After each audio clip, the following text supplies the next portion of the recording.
I do want to ask you about the Democratic Party. There's a new book out by Chris Whipple, who reports that in the days before President Biden's devastating debate performance with President Trump, his first chief of staff, Ron Klain, returned to help him prep. Klain reports that he was surprised by the fact that he thought that President Biden was struggling to focus. He said he seemed confused about President Trump's policies and even fell asleep by the pool after cutting one debate prep session short. Do you think that former President Biden's advisors misled the American people about his capacities?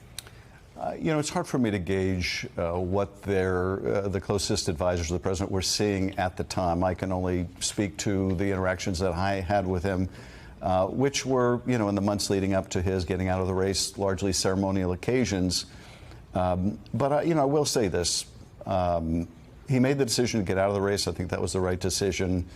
The vice president, as the vice president, I think ran a great campaign, but could not run away from being a representative of the status quo.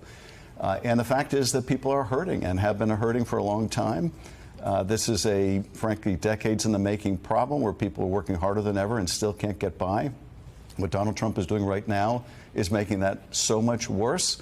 But we have to address it. Both parties are going to need to address this. Right now, this budget that you're talking about is going to give a massive tax cut for billionaires, and they're going to take it out of middle-class families, and they're going to explode the deficit and debt.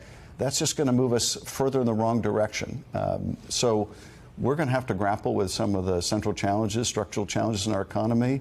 I think the failure of Democrats to do that in the past resulted in our losing the White House. The catastrophic damage they're doing to the economy now is going to cause Trump and Republicans to lose Congress. But both parties are going to have to tackle this global challenge to our economy. Thanks for watching. Stay updated about breaking news and top stories on the NBC News app or follow us on social media.